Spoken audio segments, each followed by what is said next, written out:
Hello, Janksters, and welcome to another edition of the MagicJank podcast, the show where members of Team MagicJank get together and we talk about Magic the Gathering and all the stuff that's been going on. Definitely with a focus on constructed competitive these days, although we talk about a little bit of everything, because let's be honest, we just love the game, and that's what we're doing. So my name's Graham. I go by Hamax42 on the internet, and I'm joined by two lovely gentlemen. Kicking things off, we got Damien, F16. Damien, how you doing, man? I'm good. Busy. Hot. The weather is getting very hot. Everybody I talk to is saying, oh my god, it's so hot where I am.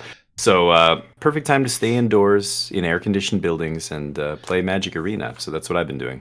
How about you, Favretto? Yes. Yeah, and we got Carlos Favretto what's Jr. Up, everybody. Yeah, so it's hot here too. I mean, today outside, literally, as of this recording, it was like 102 degrees outside. Like, no lie. Down here in South Jersey.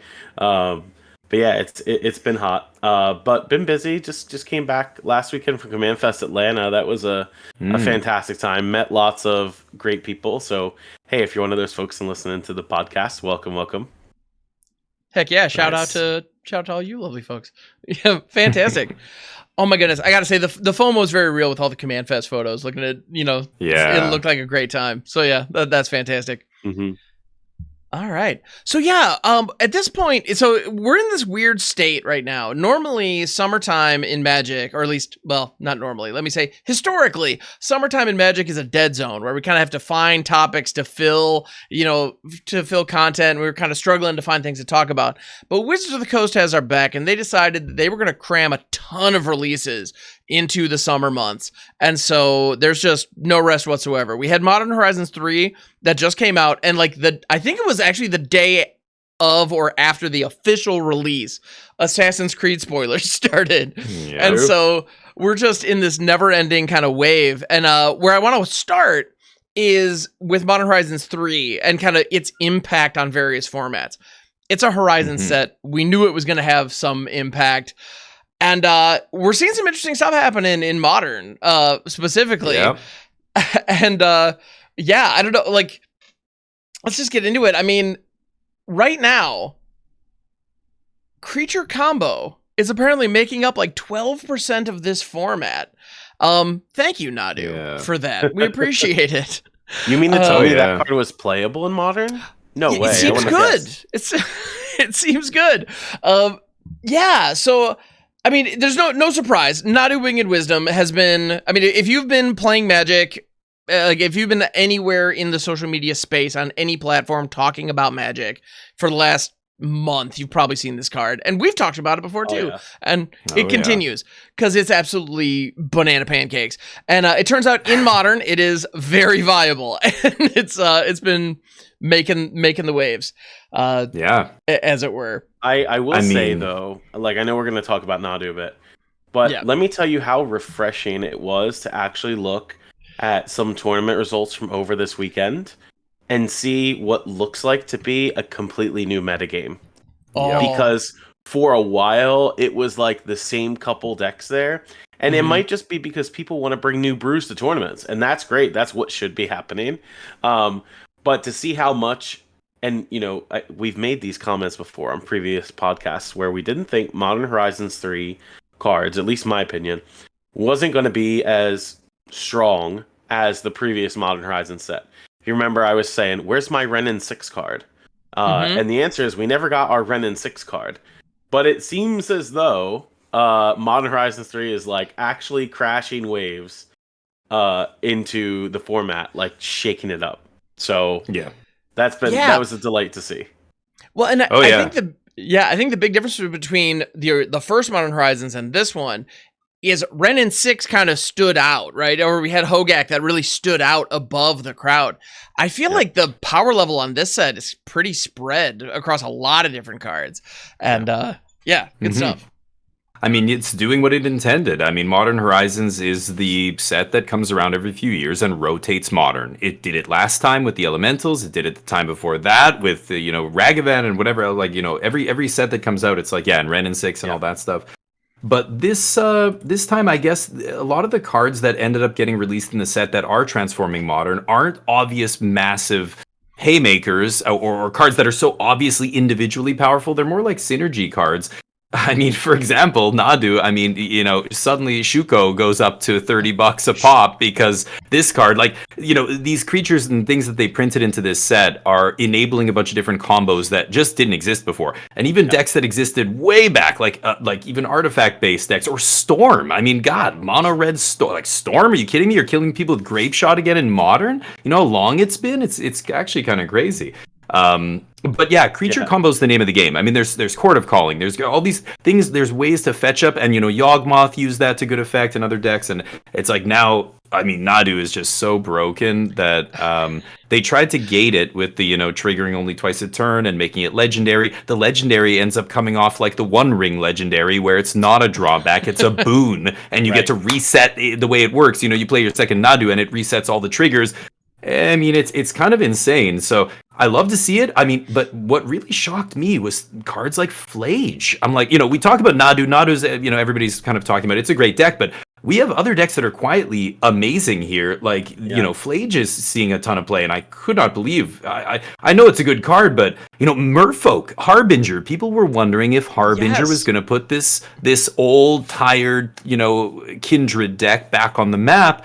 It's seen a couple flashes of brilliance here and there, but it has not been a major player in the metagame for ages.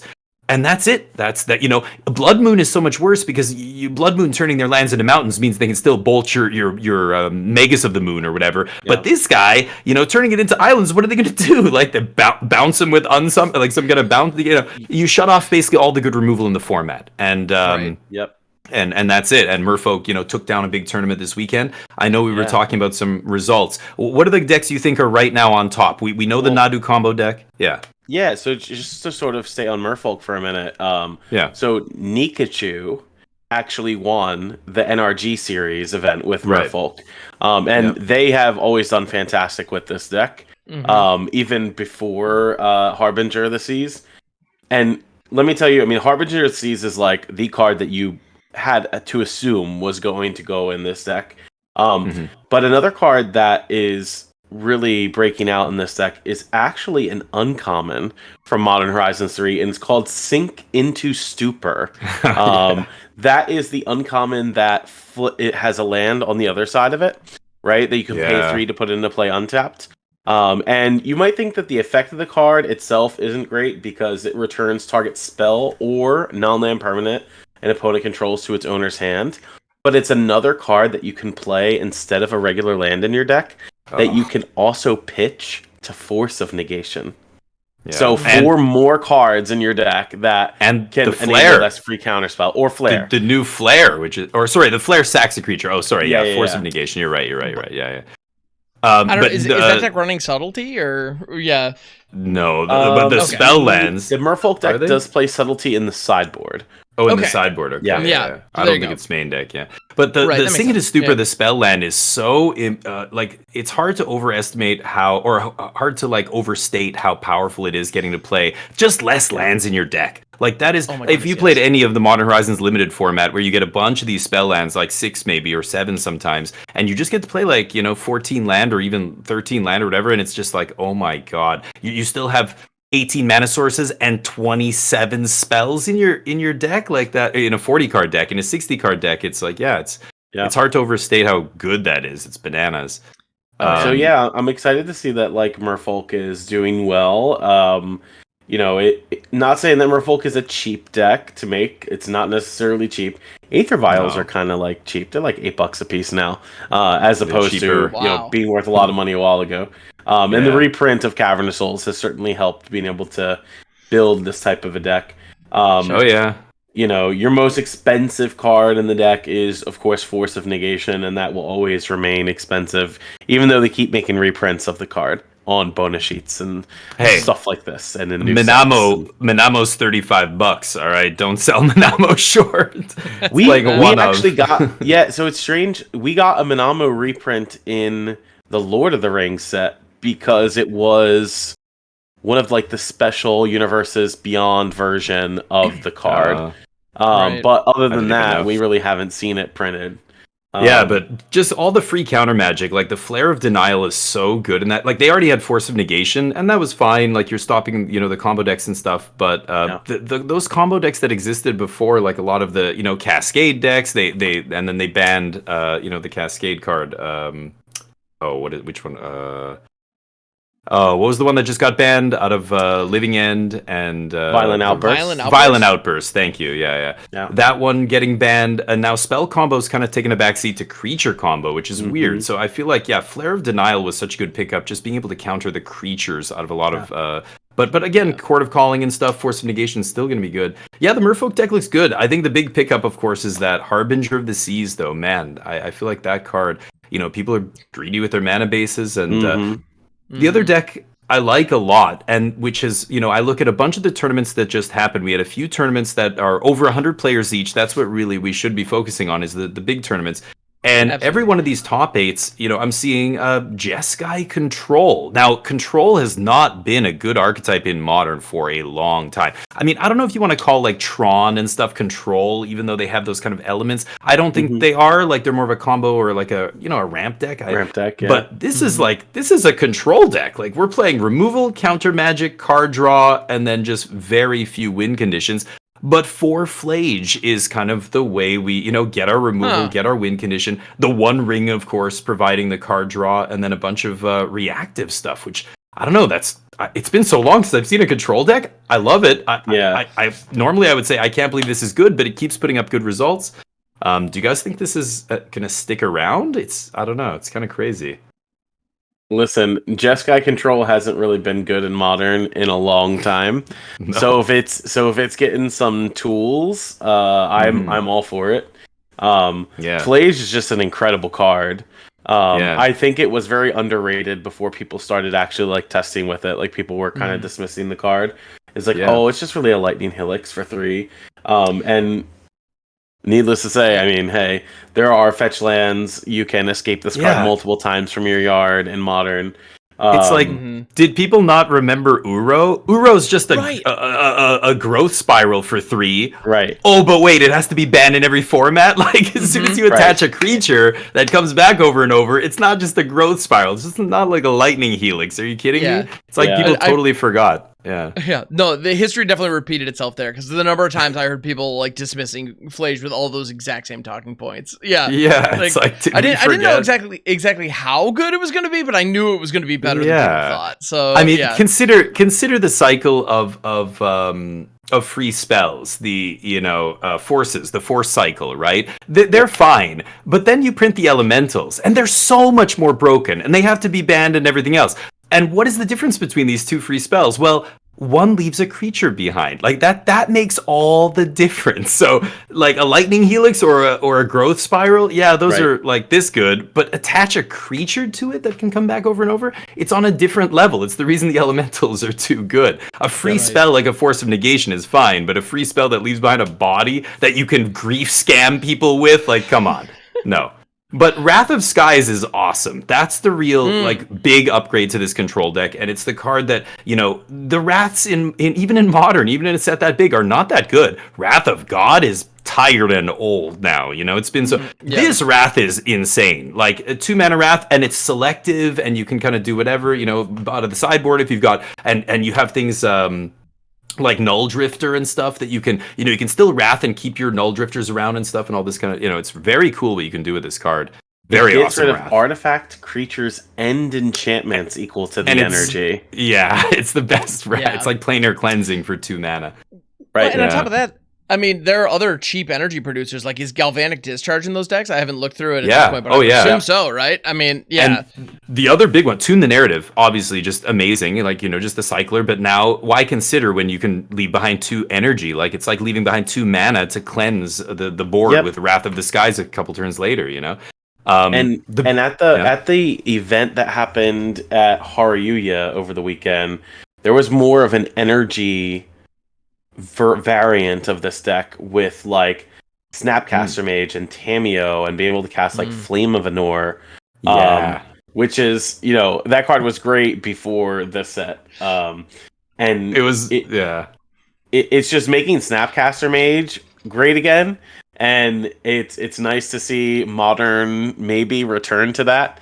'Cause Nature is Snapcaster healing. Mage hasn't been too playable in a while in that format. Nature is healing. When Yeah. that card was spoiled, it was on my top 5 for Lord of the Rings, and everybody's like, "You're an idiot. Snapcaster's never going to come back. What do we? Snapcaster Kolaghan's command? Those days are done." And I'm like, "No, Flame of Anor. Well, It's going to make Snapcaster good Tameo, again." Inquisitive Student, is really helping that deck out. Yeah. Oh yeah. You know, single blue for a creature, 0/3 flying, right? Yeah. When it attacks, you investigate. When you draw your third card in a turn, you flip it into the Planeswalker. So you already draw for turn. You attack with Tameo, you keep your clues behind. You can do some combination of tune the narratives and cracking a clue token, or tune the narrative plus preordain flips Tameo into the Planeswalker side. And it's probably the fastest Planeswalker flip you've seen in quite a while.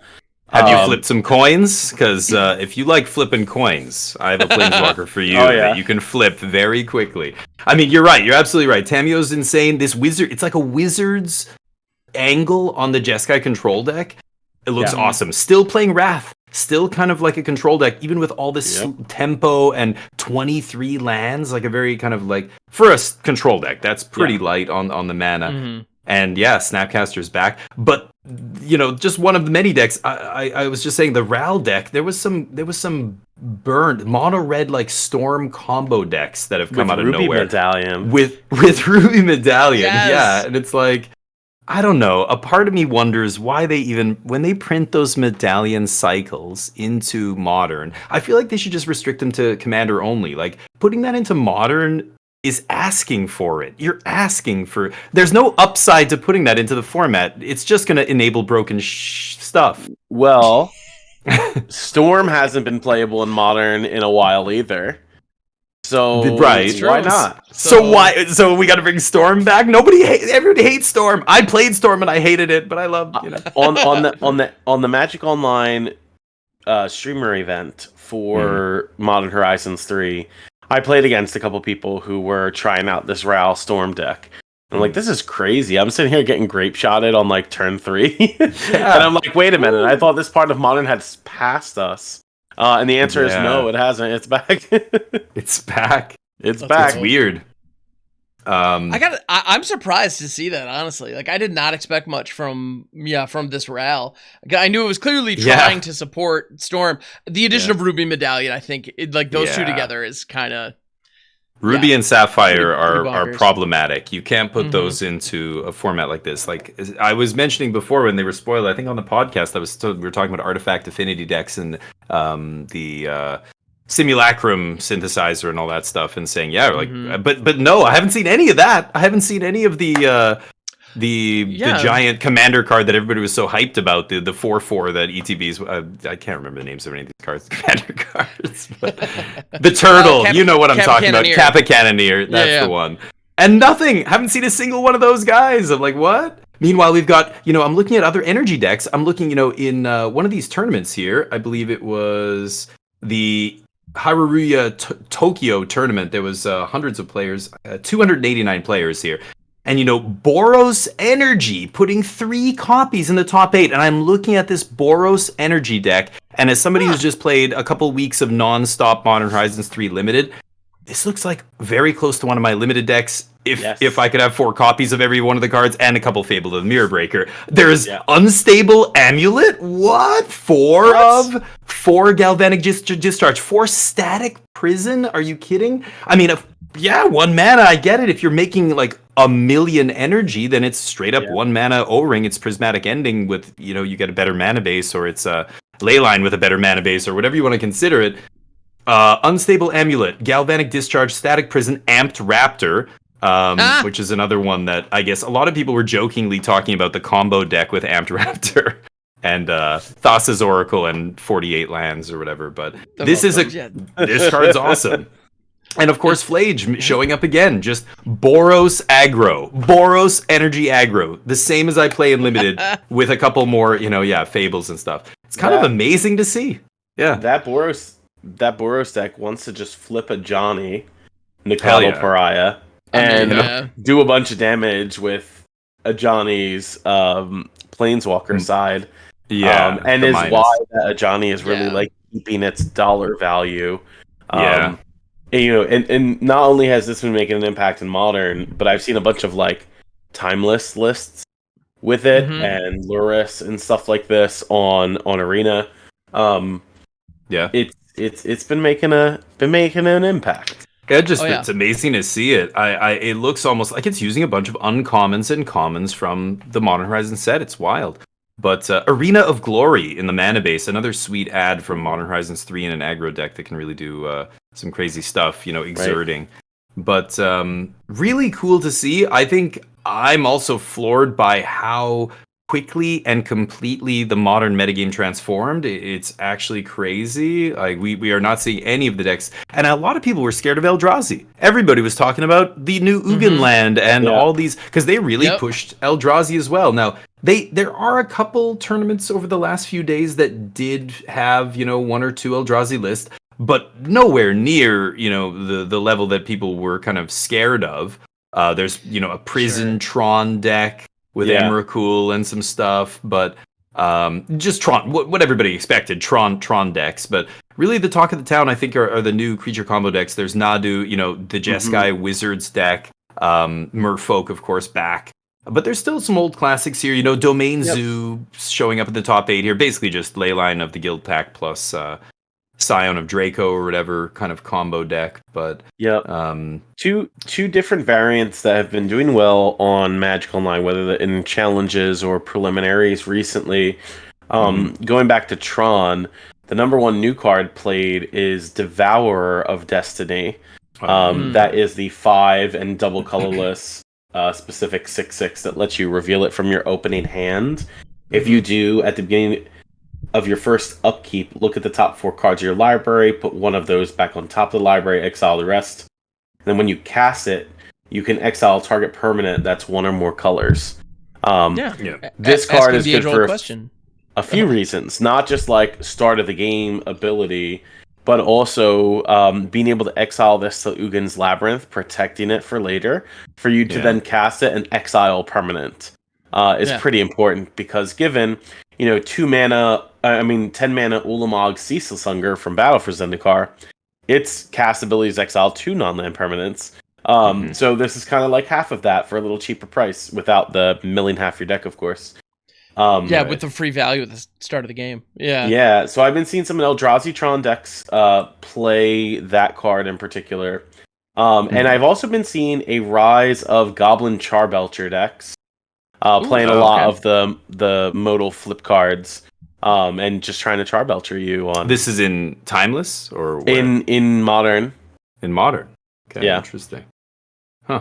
Yeah, I mean, the more spell lands that get printed, those kind of combo decks get better and better, because they can just not play any lands, but also have a ton of lands on in their mana base or whatever. So it's really interesting.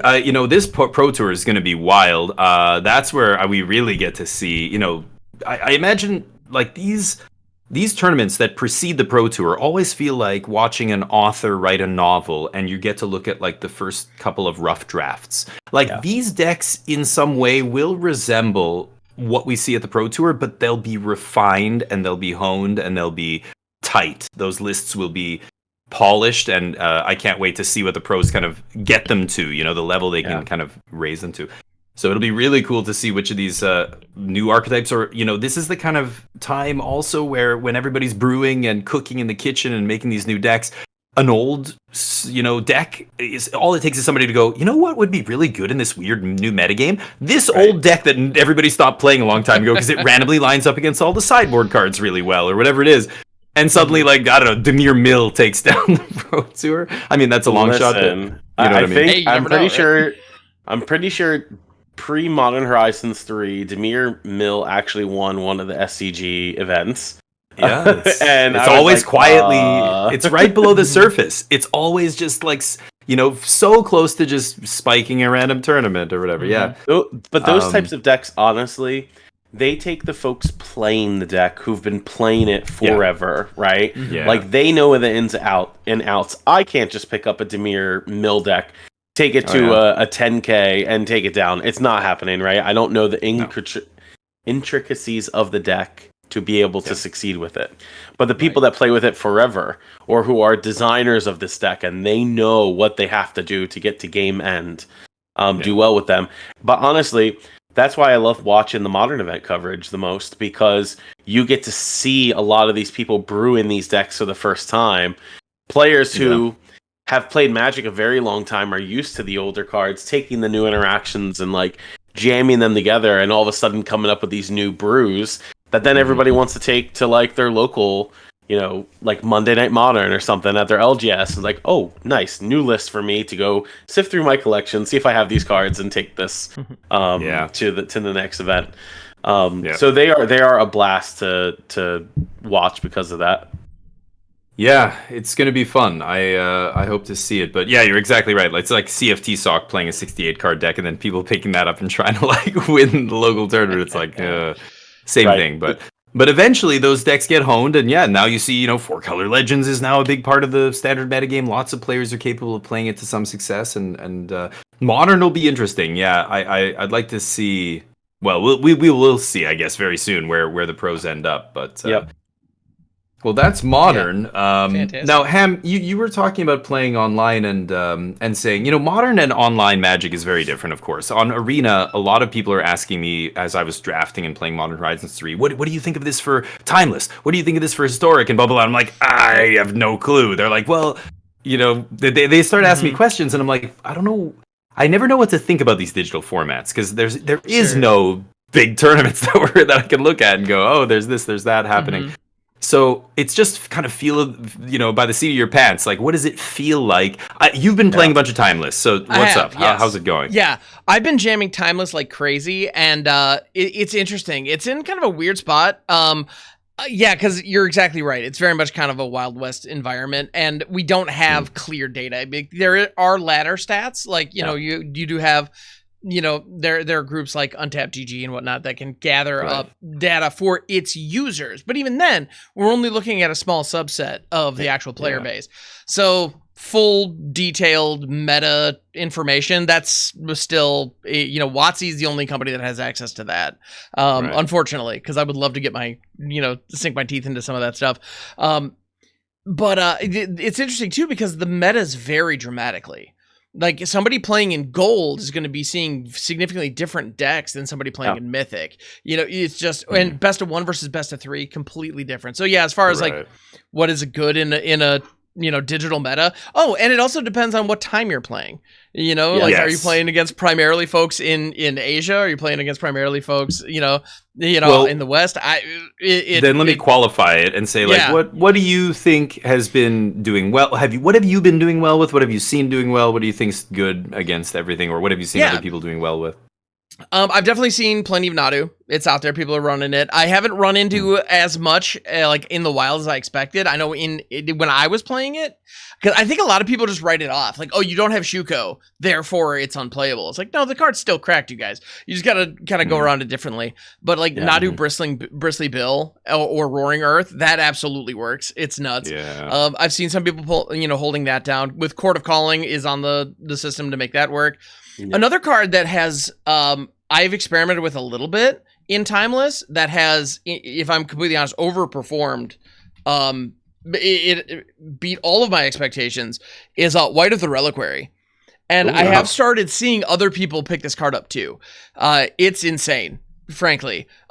It's so funny. They made all this great new Lurgoyf support and all these other great Lurgoyfs, and then they just gave us White of the Reliquary, which is the best Lurgoyf in the set. Like, straight up. It just it gets +1/+1 for each creature in the graveyard, and you can use it to sacrifice creatures to fetch up lands. So it's a 2-drop creature that ramps you, is a sack outlet, and it tutors up any land. It's not just basics. And so you can use this to systematically grab up certain utility lands like Bajuka Bogs and whatnot to really ruin your opponent's day at instant speed. So yeah, it's I don't know. The way that this lines up is absolutely insane, and in many matchups is just, if the game grinds on and you top deck this, or you tutor it up with a Fiend Artisan, which also fits that deck like a glove, which is a card that I think has always been amazing. It's not in the new set, but it fits now. It's just anyway. Yeah, I mean, I could see going Stitcher Supplier into like white on turn 2, sack Supplier, and like on your next turn sack it and keep going. Yep. But you know, I'm hearing what I heard. I heard there's a lot of graveyard-based decks in Timeless, way more than I see in Modern. Like when I look at Modern, there's not a lot of reanimating. There's some stuff, but not a lot of it is really populating the top, tournament tables. Oh yeah. But then I talk to people who play on Arena, and they're like, "Oh, dude, you have to play 4 Leyline of the Void in every single sideboard, and you have to play like Bojuka. Fetching up Bojuka Bog is probably the reason that White is one of it's just really good right now. Like just fetching really that one land. Back in the day, it was Sajiri Step. Now, Bojuka Bog is probably way better. But well, and we now have Endurance in Timeless as well. I've seen people main decking that, and that fits pretty nicely.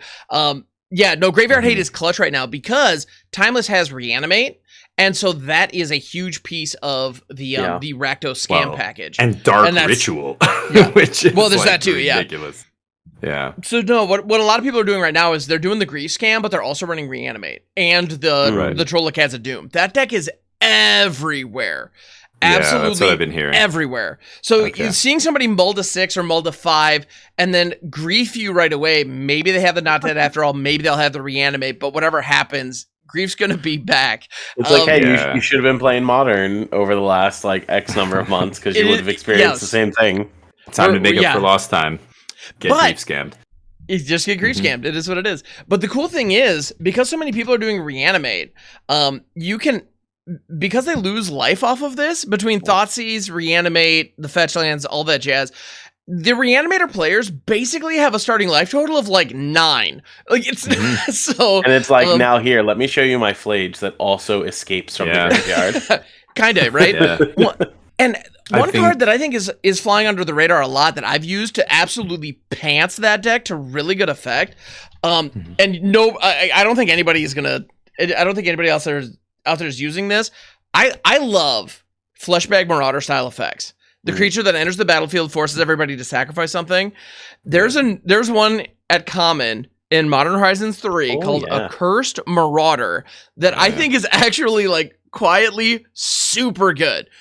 It's a 2/1 for 1 in a black. When it enters the battlefield, each player sacrifices a non-token creature. Yeah. So if you have a Stitcher Supplier or something like that with a death trigger, great, you get it. And you're forcing your opponent to sacrifice something. The reason that this is so good is because it only costs 2.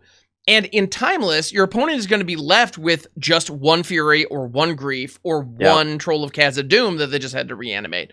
And so this is going to hit that every time. So your opponent will often, in the first 2 turns in that matchup, go down, you spend all of their cards, strip 2 cards out of your hand, and be left with 1 creature, but that's all they have.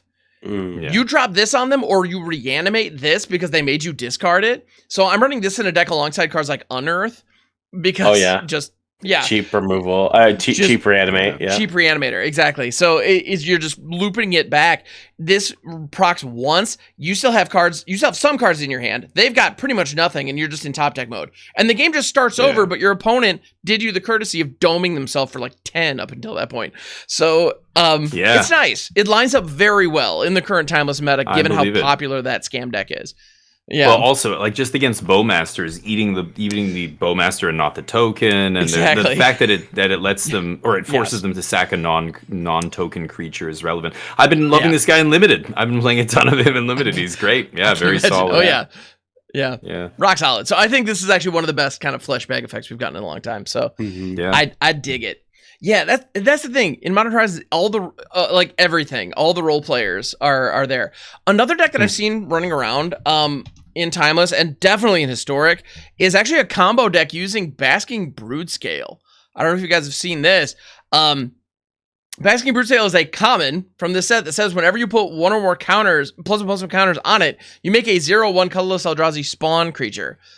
If that sounds familiar, it's because it's basically Scurry Oak, except instead of just rocking out a whole bunch of squirrels that you can't do anything with, this is creating spawn that you can use for mana. So I've seen people use Broodscale alongside Rosie to just get infinite mana and infinite bodies on turn 3. Yeah. This is legal in modern. Yeah, I was gonna say this is quietly one of the most powerful Eldrazi in modern. But I don't know why that combo isn't in modern really. But I was mentioning this is one of the combo creatures. Yeah. Same with Sorin, he's another combo creature, and there's like the Ajad, like there's so many. But the Basking Broodscale, you've been seeing this? Oh, there he is. I have. The full art Sorin. Nice. I love the new Sorin. By the way, everybody doing the audio, we do have a visual over on YouTube if you haven't seen it. Yeah, and Carlos just flashing the fancy Sorin. You see little textured. I don't know if you can see it on the camera here, but this is textured it's coming through on the back. Yeah, that's lovely. Yeah, nice. You pulled that recently? I got this out of my box that I did a little like single pack like box opening with. Cool. Nice. Yeah. So Ham, to get back to this deck, have you seen this deck on the ladder very much? Because I know the combo with Skittery and all this other stuff, but that's not been really great for a long time, right? I mean, is it back now? Heliod and all that stuff. Well, and that's the thing. Is it actually back? I don't know, but I think there's so many combo decks where you can get to turn 3 and just like, I happen to have these cards, therefore I win, and this is one of those. You know, that's really just the bottom line. That's always the floor is so high there. Yeah. You're a combo. And so deck, in best of one, in Timeless, and definitely in Historic, like this is something that I will run into occasionally. Whether or not it's actually going to be good enough to get people to Mythic consistently, I don't know, and I kind of doubt it, to be honest. Similar to it's kind of the Skuriok situation as you were mentioning, because the Skuriok Heliod deck, we remember that from it used to be a menace, and it's kind of fallen out of favor a bit. But being able to collect a company into an I win combo, it's still good, and if anything, Basking Broodscale gives redundancy with the Skuriok. That it should. I mean, if you can do that setup, it should be better. The main difference though is the Skuriok combo is generating power on the board with the squirrels. Whereas Basking Broodscale, all the spawns are 0/1. So it's not like you're going to untap with them and then swing for the win. You have to have a fireball of some sort. Yeah, like whether it's, I guess Walking Ballista is no, but I don't know. No. There's I don't know, you could touch red for Banefire or some other card, but yeah, sure. Yeah, it's interesting. Anyway, but there are ways to abuse it, and that's a combo that I have seen people experimenting with. Is it better than all the other, cheap 2-creature combos out there? I don't know, but yeah. But that's the thing. You could play it with the Chrysalis Eldrazi. That gets bigger when you sack the spawns, right? That's true. Need some way to trample then you could just over fling. Yeah, that was good. The Chrysalis at your opponent. I love that. We're getting a little convoluted, but I'm here for it. Yeah. The other thing, there's a lot of stuff. Yeah, all the spawn are the spawn can generate mana though. So yeah, something as simple as a Banefire could just and that's just point and click, we're done. So it's Writhing Chrysalis. Good old Writhing Chrysalis. I think that we could talk about this. So that segues into limited nicely. Yeah. So Damien, you mentioned you've been playing a lot of limited. What are your thoughts on the Writhing Chrysalis? Well, before you start, there's no way that this card is too powerful for limited. I mean, no way. It's a 2/3 for 4. How good could it possibly be? Let's be real. So I'm sure everybody already knows who's listening what this card does, but there's a common in Modern Horizons that was printed that is now widely considered to be the best common ever printed in Limited. It's got the highest win rate since we started keeping track of data. And it's, I think even before that, I don't know why, nobody knows why it was so pushed, why it shouldn't have reach, or it should only make 1 token, or it shouldn't, whatever. But it's a 4 mana. I don't know if you want to read what it does, Ham, for those who don't know. So Writhing Chrysalis, if you're a constructed player, you're like, what? If you're a limited player, you're ahead of us because this is the card. But it's a 2/3 for 2 red green. It has Devoid. When you cast this spell, you create 2 Eldrazi spawn, which you can sacrifice for mana. It has reach, and whenever you sacrifice another Eldrazi, put a +1/+1 counter on Writhing Chrysalis. Right. So it's such a powerful card to not only ramp into, which you can in this set on turn 2, you can play a ramp spell, play this on turn 3, but just the impact it has on the board is so massive. Not only does it ramp, it stonewalls the opponent, it gets huge and becomes a threat. This card is the 3rd highest win rate card in the entire set, including all the rares and mythics, and it's a common.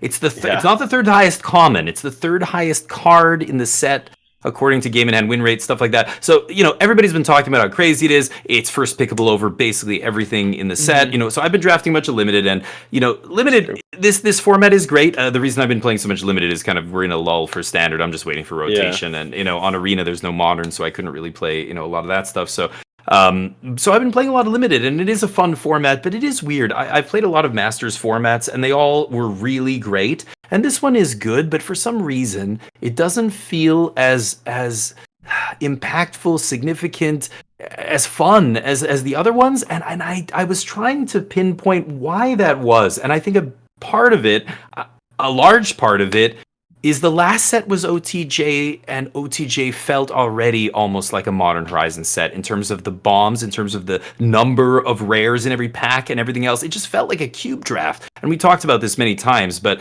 this Modern Horizon set, for a regular set, like if it was a normal set, I would give it a 7 out of 10 or 7.5. It was fun. But for a master set, it didn't feel that special, and I don't know why. I mean, it's got 44 mechanics or whatever, and it's got all these crazy, and the power levels through the roof and everything, but it didn't feel like, and maybe it's partly because the commons were so good. Something like Writhing Chrysalis was so good. It didn't feel, people were like, is this a Prince format? And I said, I don't think so. No, I feel like OTJ was much more of a Prince format than this. There are no Bonnie Pauls at rare. It's much more of a synergy, like the Eldrazi deck's the best deck, the Energy deck's the best deck. I've gone, 7 wins in draft with both those decks and had 0 rares in my deck. You don't need rares in your deck when you've got Writhing Chrysalis and a bunch of these just cheap, efficient Eldrazi, or the Energy deck that just has these cheap, efficient, Tune the Narrative and Amped Raptor, cards that are seeing play in Tier 1 Modern, and you're getting to put them in your limited deck, and they're not rare. So it was a really interesting format. I really liked it. I wrote a couple articles on MTG Circle. We'll have the link to that site down in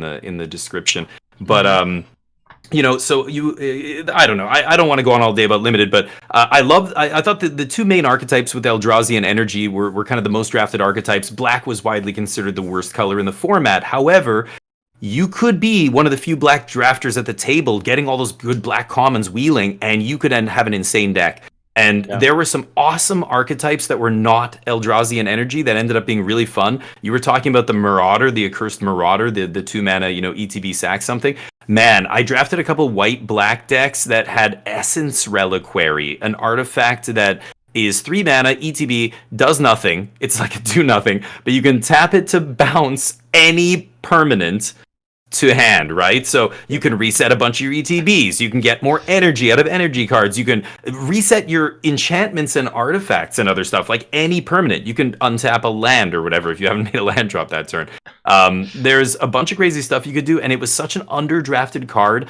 Things like the blue-black draw 3 deck ended up being very sweet. You had Sneaky Snacker wheeling all the time. And so, there were some drafts where people were straight up going, you know what? I'm not going to pick this rare. I'm just going to take like Breathe Your Last here. Or I'm going to take some good black, common, because I know that blue-black draw 3 will be open. So you could just kind of game the metagame in this way, because so many people were just so fixated on Writhing Chrysalis and drafting Eldrazi. It was very difficult to get into green. Green was very overdrafted. White, red, white, green were both good creature decks. But if you could just because people hear this stuff like black is the worst color in Modern Horizon, so they take that to mean it's unplayable. Meanwhile, it's just like 4% less than the best color. It's not. They don't even take the 3 mana destroy a creature or planeswalker spell. The Breathe, Breathe Your Last, it's crazy. Like that should be like a high pick card, but because there are just so many powerful cards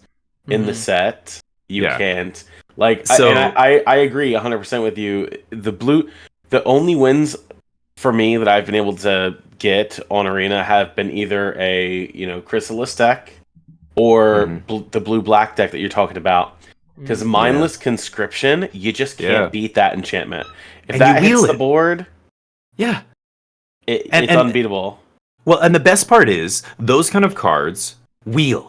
And when those kind of cards wheel, you can devote those early picks to taking good spot removal, like Breathe Your Last. You can take good mana fixing to let you set up that sweet splash for red or whatever, white, whatever the color is. You can use those early picks and not have to use them on actual engine pieces like Mindless Conscription and the 2 mana, 2/1 that taps to make an temporal guy, blue creature, 1 blue, 1 colorless, 2/1 that ETBs, makes 2 energy, taps to loot. Oh yeah. The looters will wheel. Anything that draws cards can be so good, and a lot of those cards will wheel. Sneaky Snacker wheels, that enchantment wheels. So knowing that stuff's going to wheel, the Kami, the 1/3 Kami that drains them for 2, but the activated ability to drain them costs 5, but it costs 0 if you drew 3 that turn. Yep. That card killed me so many times, and I just could not do anything about it. My opponent didn't even have to attack me. They just sat there. They just kept drawing more cards. Their card draw is drawing more card draw for them, and they just keep triggering it or activating it. That deck was sweet, and that deck and the black-white deck felt very similar because you would wheel a lot of these like garbage black commons and stuff and white commons, and nobody wanted them. And when you know that you're going to wheel them, you can devote those early picks to taking solid removal or maybe splashing or fixing your mana or whatever. So just I thought the format was really cool. I thought it was very not one-dimensional, but more like two-dimensional, where energy decks, whether it was aggro or blue-red, and the Eldrazi decks were kind of the best decks. But like most formats and like most constructed formats, I think one of the best places to be is not the obvious best spot. Like, should you pass Writhing Chrysalis? No, you should obviously first pick it and try and be that deck. But be ready, keep that, your eyes open, especially in pack 1, when you see that 7th pick or that 8th pick, black removal spell, or you see that Sneaky Snacker wheel. As soon as I saw that sneaky in pack 1, I'm just like, I'm not energy anymore. I'm going blue-black. Yeah, and we're doing it. And then your deck's nuts. So it was a sweet format. I think it ended up being pretty good. I think most people were happy with it, but I don't think I've heard anybody say, and this is not just anecdotally my friends, but also just content creators, pros, Hall of Fame pros, you name it. I haven't heard anybody say it's going to be, go down as one of the best sets of all time or an all-time great or anything. It's just another kind of not that amazing. It was fine for limited, but nothing special. But it's good to see it. Enjoyable. Yeah. It's been enjoyable to draft. I prefer it to OTJ. Just like your common arena player here that rarely gets to draft, but I've gone out of my way to just sit down and play arena and actually play Modern Horizons 3 drafts. It is enjoyable. One of my favorite things out of the set, honestly, is probably the landscapes. The lands that tap for colorless, or they cycle for whatever land of your choice, or just that they fetch up it makes splashing so easy. Or if it lets you run the big Eldrazi that are colorless only to be paid without having to have the Eldrazi Scion or Spawn synergy in the decks. And it really thins out your deck so much to where you can play more of your cards. I feel like I flood less when I play those cards in the deck. Even if I play 5 of the lands, which is probably wrong, and 12 basics, I flood less. I get to play more of my cards, and that's more of an enjoyable experience. You're right, and not only that, I mean, you're playing with the spell lands too. You're absolutely right. The lands in general were incredible in this limited format, and they were one of the best parts about this format. Yeah, the fetch lands as well as those spell lands. You did end up having 26 spells in your deck a lot of times, or 25 spells, or 27 spells. I wanted to ask you though, rewind a little bit. You said you like this more than OTJ. Why was that? What did you not like about OTJ? I just feel like OTJ, if you drafted the Crimes Matters deck, you had a great time, and if you didn't, you didn't. Whereas you could draft whatever archetype in Modern Horizons 3 and realize how synergistic your cards work together, that it doesn't matter if you're obviously the Chrysalis decks are overpowered. That's clear in this set. It's not just because of that common, just the red green Eldrazi deck is just so overpowered. The green commons are busted. Yeah, they're all really good. But you can thoroughly draft your a blue white energy deck, red white energy deck, which is fantastic. You can do a little artifact sub theme, playing the gargoyles or the creatures that have affinity for artifacts. The Terramander-esque card. They're just it's just thoroughly fun cards to play. I'm not saying OTJ wasn't fun to play, but we had and this is for the person who's speaking, whose preview card was Shoot the Sheriff. That card just didn't work in that format. Right. Give me a removal spell that destroys non-outlaws in an outlaw-heavy set. Didn't make sense, right? Pretty rough. Yeah. Yeah. So like, there were cards that just didn't interact well, and it's like one bomb on the board, like Bonnie Paul, game is over. Your opponent can play a bomb on you in Modern Horizons 3, and you don't even have to play a bomb to come back in the game. I could just play like 2 good common cards. Remove your creature, here's my common, that's pretty good. And let's continue the game. So maybe that's just because we are inherently playing with a higher power level of cards, where it's sort of like a mini cube draft. But I like this set a lot more. Do you think it feels that much more powerful than OTJ? I don't know. I feel like there are huge Eldrazi and stuff, yeah, but I don't know. I guess maybe the floor on the commons, I would say, is probably a bit higher. Like the removal's better, horrific assault and all these kind of commons that are just like super You could efficient. just do so many things with your cards. Like I'll take I think it's a common. It's a white card. It's called Nyxborn Unicorn. It's a 2/2 for 1 and a white, right?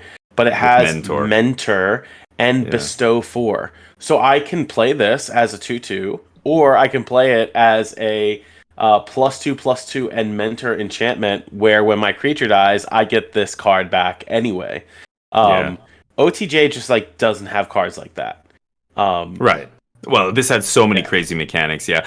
At first, it felt like you were forced into a lane. It reminded me of Ravnica a little bit, where Ravnica, at first, when I read about Ravnica and everything, I missed the original Ravnica City of Guilds draft, but I drafted all the Ravnica sets after that. But I thought they would be more fluid and more variable than they were. I thought you could splash around and do all kinds of different things, but the reality was not really. You kind of had to find which guild was open, and that's your lane, and that's your guild, and that's what you should draft. This almost felt like the same thing, where it was like, okay, what archetype is open, and I need to find that archetype and move in, and immediately. Yes. But the more I drafted it, I started to realize, maybe because I got better, or I was listening to other draft, like people saying the same kinds of stuff and going, oh yeah, you could start like straddling the line between different archetypes, because so many of those like energy creatures all worked in the modified deck as well, or so many of those like blue-black, draw 3 cards also worked in the black-white deck, where you're blinking them, because a lot of them have these ETBs that make energy or whatever, and other, the energy thing, or Eldrazi as well. I mean, they kind of are supposed to be in the Temur colors, but a lot of times they were still good outside of that. Green-black, Eldrazi, I had a crazy good deck. Yeah, with adapt and modified stuff and, this kind of thing. So it ended up being pretty good, but, and less kind of like, put your blinders on, like this is what I should draft as I thought it was initially going to be, because that's what it felt like at first. But so it ended up being a good set, and it'll be nice to send it off and get onto some Bloomburrow at some point. But did you guys play in the Arena Open this weekend at all?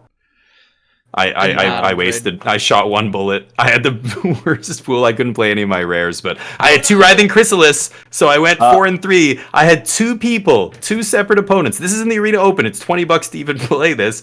They scooped me on turn 3 when I cast Writhing Chrysalis. Just immediately scooped it. I was like, wow, really? Like, not even gonna try? Okay, well, that card's pretty nuts. Great. Yeah.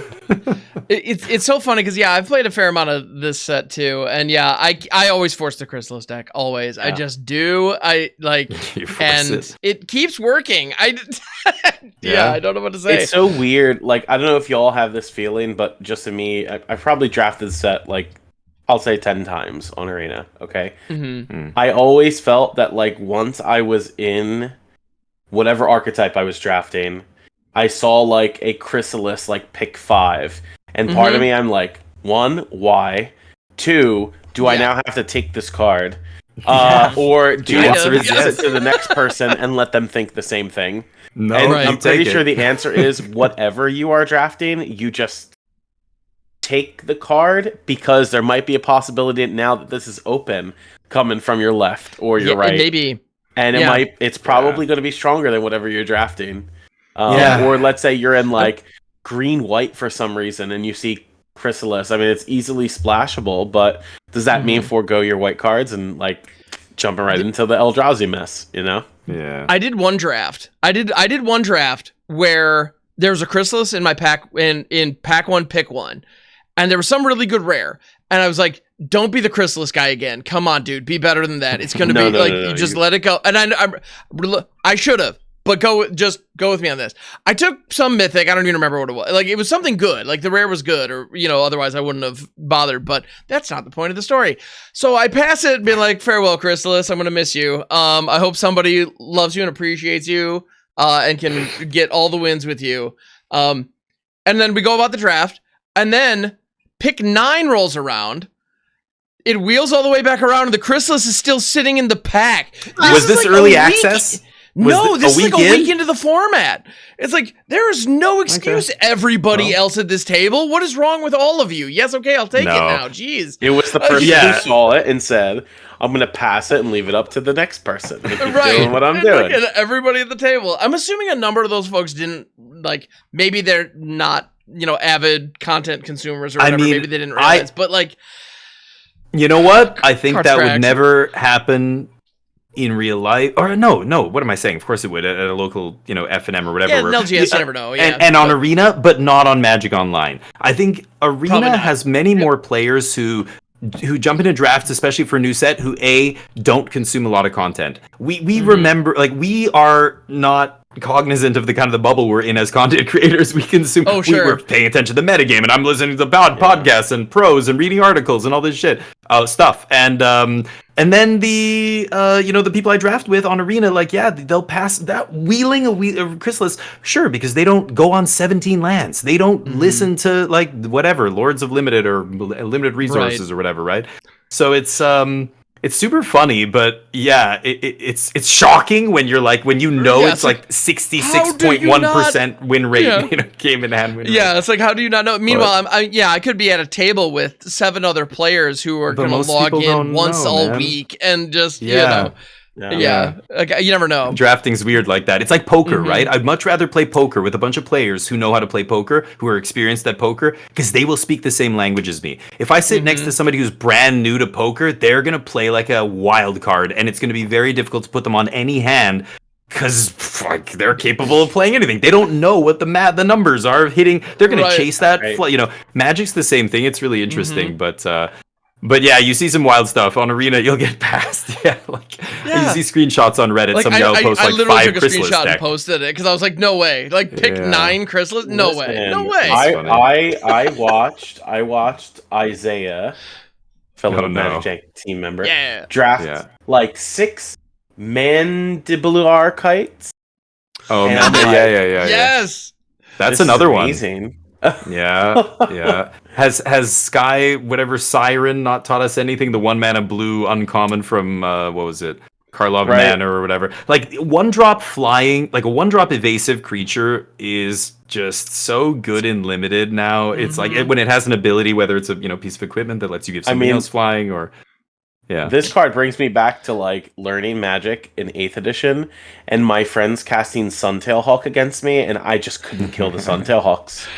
And you died of the I had lava axes. It didn't matter. I had volcanic hammers. It didn't matter. I still died to Suntail Hawks.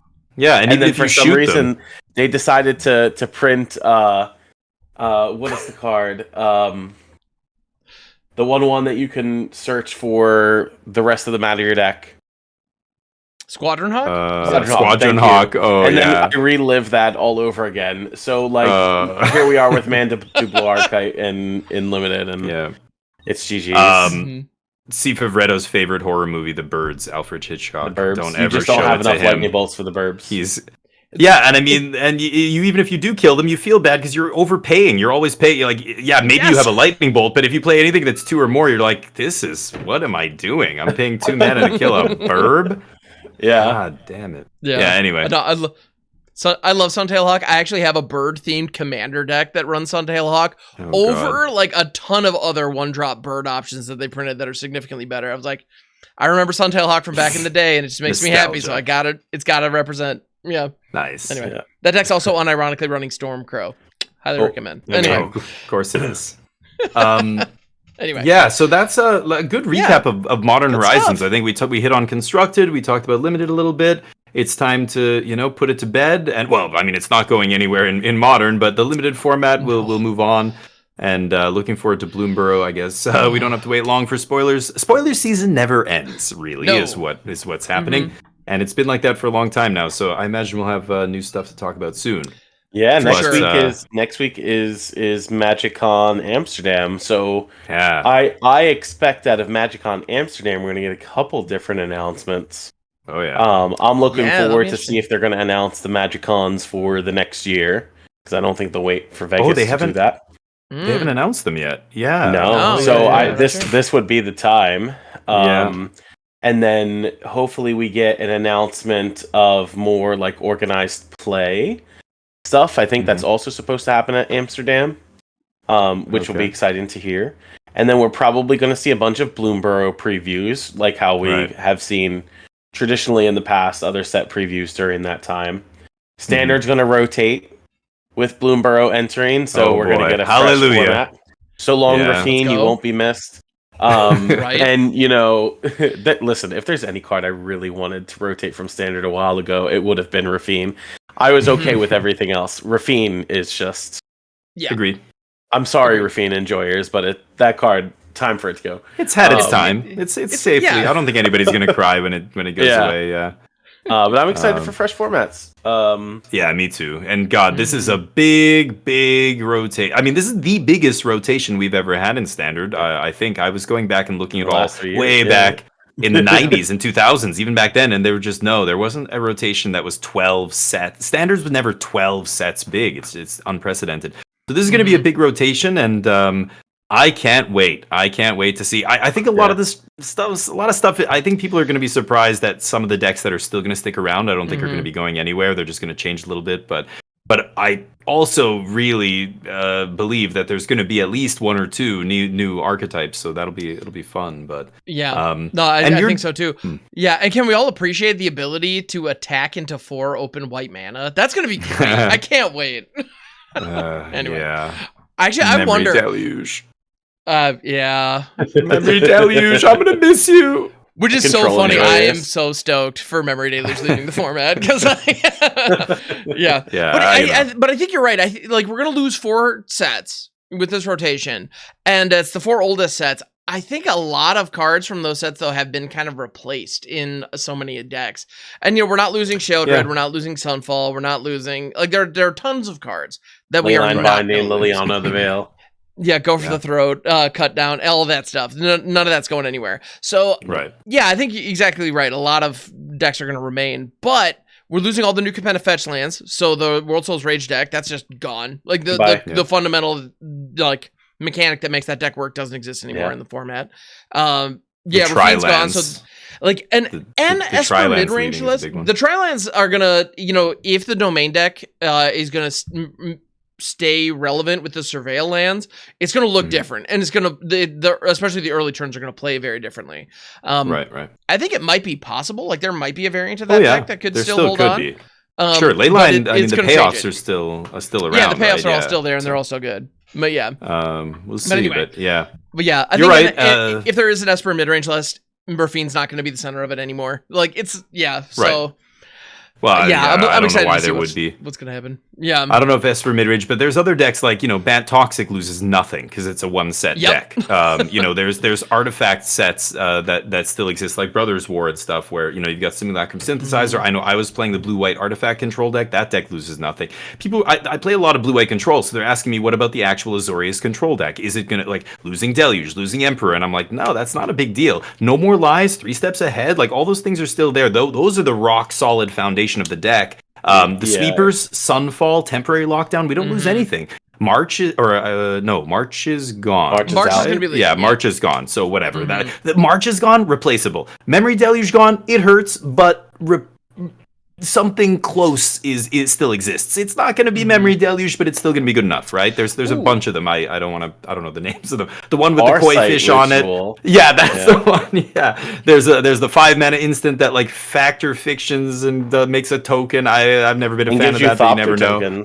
Right. That could be But Yeah, this guy. Yeah, the Intrude on the Mind. Yeah. So, Wandering Emperor, that's a unique card that has no replacement. But there's other stuff that can fit in there. There's Planeswalkers. There's, other things you could play. Teferi maybe you around. get to play 5 mana Teferi from Brothers War now. Yeah, the blue Teferi. Yeah, Temple Pilgrim.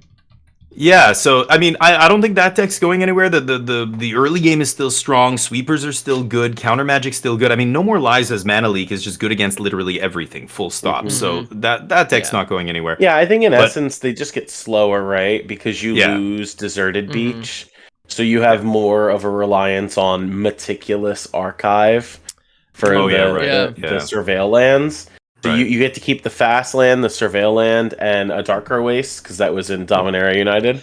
As well as the creature land, Restless Anchorage. Right. Yeah. Yep. So just slower, because you probably got to play some more come into play tap lands. Yeah, but the creature lands sticking around is a big one. Those are going to be big players in the metagame, I think, in Standard going forward. As well as, Field of Ruin rotates, but there's Demolition Field, so you still have your land destruction package if you want. Like, there's... It's very... Yeah, all of it is replaceable almost, right? There's very few things leaving that are truly unique. Rafine is one of them. Wandering Emperor is one of them for sure. But outside of that, I'm not sure after that. It's going to be interesting, but... Favretto, to change topics here, you've been doing a bunch of fundraising and stuff recently, right? Yeah. Last month I did a charity stream for StackUp.org, which is an organization that raises money for veterans' mental health services through gaming. So we did what did I do? It ended up being 11 hours. I always plan them to be 10-hour streams, and they can never just be 10-hour streams. We raised $1,185 or something like that in about 12 hours, which is crazy. I probably played the most decks. So obviously I play viewer decks all the time. So the way it changes up during my charity streams is they have to donate to say in order for me to play the decks. Right. So I must have played 40 different decks during this charity stream. And we raised a lot of money. That was in May. It was May 25th. And then yesterday, so at the time of this recording, would have been Saturday the 22nd, I did a fundraiser for Commander Sealed. Commander Sealed is an event that they hold in Rochester, New York once a year, where basically you show up and you build a commander deck out of a chaos amount of packs that you're able to open. Nice. And it raises funds for Trans Lifeline and the Trevor Project. I did that charity stream yesterday, and it wasn't. So we did some deck submissions, but we actually did more build a decks on stream for the donations and stuff like this. And in 12 hours, we raised $1,002. So it was great. It was a great time. Wow. Awesome. I got some awesome clips out of playing the build a decks. We built a Temer Roxanne deck that also played Doppelgang. And is this in standard? What format are we standard? Talking? Standard, okay. Nice. Yeah, and so it was just a Temer ramp deck taking advantage of Doppelgang.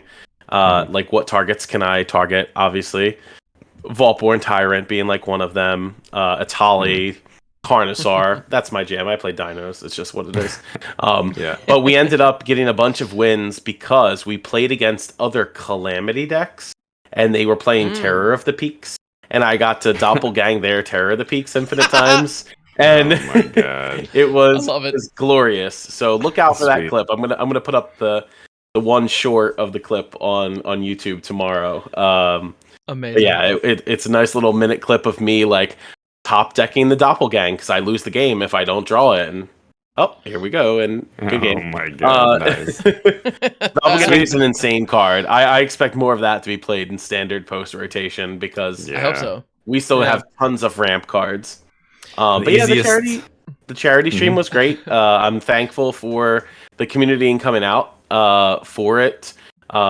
We saw a lot of new folks yesterday. The NRG tournament series ended up rating my channel yesterday, and a bunch of people came in and gave some donations, and so that was a good time.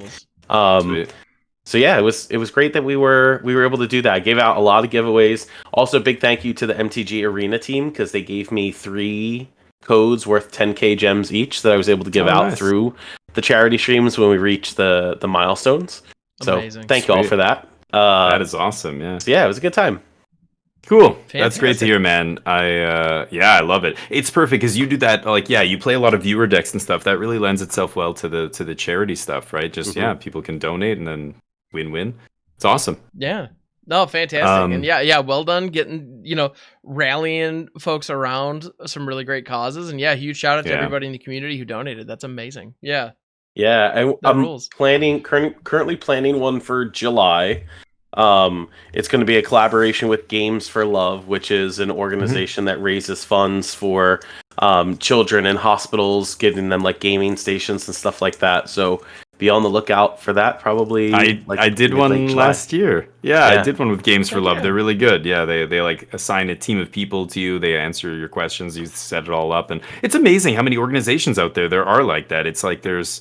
If you want to do that kind of stuff, if maybe anybody out there has their own kind of channel or platform or whatever, like there's so many ways to do that kind of stuff, and makes a huge difference. Yeah, and it takes little to no effort for folks to do it. Like we're logging on playing games anyway on Twitch. So, for us to donate one of our stream days to be able to help to raise funds is nothing. Right? And people are watching anyway. Like all the viewers are there anyway. So why not? Yeah, it's great. Well, that's a positive note, I think, to wrap it up. But before we go, fantastic. You guys didn't do a question last week. Now, I wasn't on the show. Otherwise, I would have. You're right. Yeah, I appreciate that. You're right. You're but right. we're back. It's the question of the week. Yes. So, question of the week. Now, a lot of the times, so if you're wondering what the heck are we talking about, we try to do a question each week, except when we forget because we did a deep dive, and on other things. It's funny, actually. I realized, I did the sign off last week, and then went, oh crap, no question, as I'm like waving to the camera, right. But anyway, but yeah. So I have one for this week. So a lot of times we ask kind of questions about kind of, I don't know, magic related, but almost kind of getting to know you questions, or we can kind of use them as a jumping off point of talking about some other things. Rather than, like, in the past we talked about, like, okay, if you could have one keyword, what would it be? Those kind of things. And kind of personal reflection. This one, though, I want to do a little differently. Let's kind of put our game design hats on. If you could design a new creature that introduced a brand new creature type to the game that we haven't seen before, what would it be? So, yeah, a new creature type that we've never seen before in Magic? Yeah. And the more I think, I have the question. I don't have a good answer myself, if I'm completely honest, because a lot of bases have already been covered. I mean, we have an assembly worker, for goodness sake. But are there any thoughts? I'm trying to think of something that Magic has never done before, but that's tough. I feel like so many things have been covered. I feel like, honestly, well, I don't know. I can go first, but I think it would have to be something technological, like. I would introduce the android creature type or like cyborg creature type. Now you could say, but we have Phyrexians or whatever, but that's not the same. Yeah. I'm talking like a computer person, like they're, you know what I mean? Well, we have so many different things, and there are so many types. Like, how does that differ from construct, or we already had soldiers, but they made Astartes anyway. Anyway. Well, okay, so let me qualify that. So I think constructs are golems. They are mindless. They're just like animated, and that's it. But they're I'm talking like robots. True AI, like a cyborg, like a person that's been modified. So it's essentially the Phyrexians, but instead of using oil, it's like, technological. So we're talking like cyberpunk, like augmentation kind of deal. Yeah. Okay. Now, cyberpunk. When I say the word cyberpunk, people think the genre, and they think like that kind of stuff. I guess that's kind of what I'm alluding to, but without all the pink mohawks and neon and all that stuff. But I guess that's my answer. I don't know. What would you guys add? Yeah. So yeah. I mean, I would probably. I mean, Magic has a lot of like mystical creature types in the game. Something I think like they're missing. I could be wrong. Maybe there's a creature type of this. But like leprechauns. Like something like that. I don't think we have like that mystical creature type that exists in the game. But something that has like already lore to it. So maybe it's something that they would use like in a future plane around that type of lore. Like if you take, we've had different other like past, religious like practices in terms of like Theros, like just the concept of gods. Well, what about mystical creatures that belong around certain gods? We've had like nymphs, that creature type, like satyrs and and dryads. But we haven't had anything like leprechauns or something. I think that would be pretty cool. Leprechaun, I can't think of one. I like that. Maybe I haven't seen that before in Magic. Leprechaun, yeah, I don't think I have. And I'm not confident I can spell leprechaun correctly. So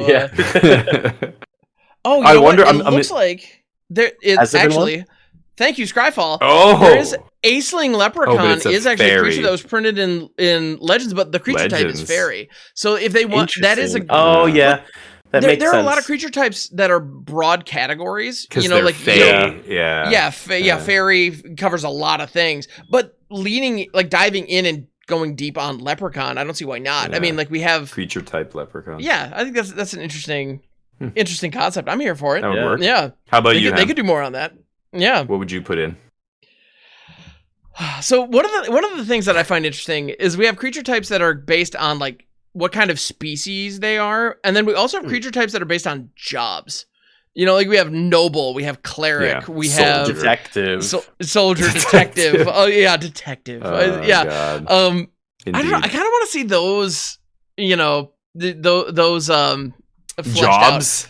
So what would you add as a job? What job would you put into Magic? I'm trying to think. Like we have Artificer is one that's kind of a catch-all for various kind of smiths, right? Like that's something that, actually now that I think about it though, I'm looking at it like we have cards like Gavany Silversmith, which is a soldier, even though it's clearly a smith. Yeah. But yeah. So I don't know. We're allowed to have assembly workers. Why not like cobblers and let's go specific. I don't know. Why not? I mean, who made the lightning greaves? Or who whatever, made the lightning greaves? I want to know. All right. Swiftfoot boots. I feel like there's an opportunity there. We could probably go deeper on that. And cobbler. Mm-hmm. Yeah, I mean, I like the profession. The first one that comes to mind, but yeah, the professions thing is interesting. Yeah, because we have clerics, but I don't think we have medics. Like the idea of being able to heal that's not necessarily magical. Like, what does that look like? Oh yeah. I don't know. I feel like there are opportunities, and that could be. I don't know. They could dive more into that flavorfully. Depending on what world we're in. Well, so I think I was gonna say exactly. Yeah. If it's on a world like Ravnica, we already have bureaucrats and like there's all kinds of clerks and you could put almost any profession in there, like court stenographer or something. Stenographer. Let's give it. Let's give it. Yeah, I want to have a kindred stenographer deck. Let's go for it. I see why not. A bureaucratic a scribe deck, but a bureaucrat deck. That would be. I really hope it doesn't play out. On paper, it's a prison deck. Yeah, it's prison. Yeah, it's a prison lockout deck. Totally. Yeah. Does it resolve? Well, let me find out. Yeah, oh man. Yeah, please hold. Yeah, jobs is an interesting one because I feel like there's an opportunity there.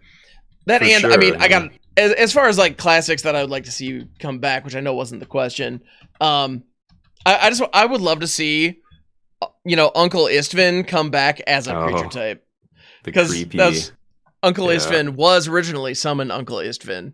That was a creature type for a while. They eroted it, so now he's just a human. But really? Saying. Did they? Okay. Yeah, there was a time.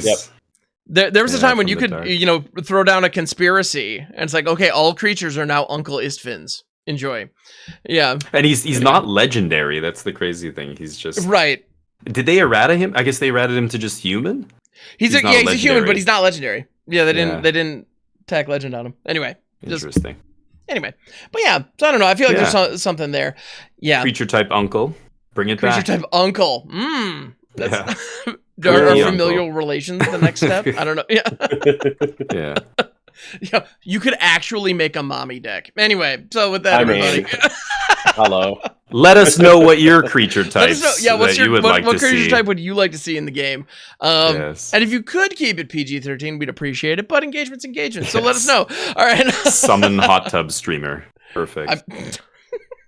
Streamer. That's a creature type. We need streamers. In the name. We should do a podcast episode from the hot tub. Can we do that? Oh, great. Yeah. We can make highbrow content. That's what we're all about. Oh yeah, absolutely. Awesome. But let us know what you think in the comments, or email us. What's the address? It's so best way to get a hold of us is actually if you wouldn't mind sending us a tweet at MagicJank. We're over there. Yeah. You could email us support@magicjank.com, or you can hit us up on any of our social media profiles. That's all listed in the description. Yep. We also have a Discord server if you want to jump in there. That'd be welcome, and feel free to send us questions and whatnot. Then we can throw the chair or put out there. Also, if you do tweet at us at MagicJank, put the hashtag Jankmail. We haven't done a big push for Jankmail recently, but that is something that we're keeping an eye on. So please let us know if you have questions that you would like us to touch on the show. Yeah, because someday we won't be in spoiler season and we'll need stuff to talk about. So let us know someday, maybe in a couple years, maybe we'll have a break. But no. Anyway, it's indefinite spoiler season from here on, as far as the eye can see.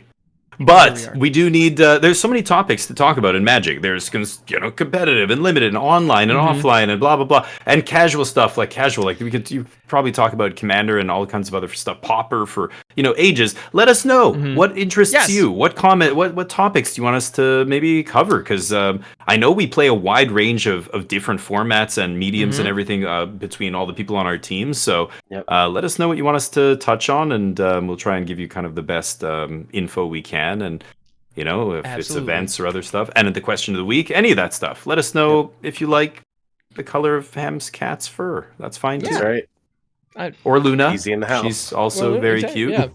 Yeah. We have all kinds of all kinds of pets on the team as well. So rock on. Well, gentlemen, thank you so much. Is there anything coming up that you wanna plug before we head on out? Not really. Just coming up, if any of the listeners will be attending the Too Many Games Con, which is in Oaks, PA, coming up this weekend, I will be there Friday, Saturday, Sunday.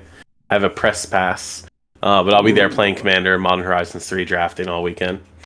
And then in July, in case anybody is planning on going to SCG Con Baltimore, I will also be there, probably jamming some Modern. Man, I'm jealous. So many events near you. Oh, same here. Oh my goodness. Jelly. And we're booked. We're booked for Vegas. So you will at least see Ham and I there at Vegas. Yes. We're going to be doing the Vegas thing. I'm very excited. Jealous. That's going to be fun. Yeah. Awesome. Well, yeah, everybody, we're all streamers on Twitch, and we do YouTube things. Those links are in the description. Click on them. Check us out, as well as other members of the team. We'd appreciate it. But yeah, gentlemen, thank you so much for joining me. Great discussion, as always. We'll be back next week. Know that you, dear listener, are awesome. We appreciate you. And we'll catch you on the next one. Later, everybody. See you later.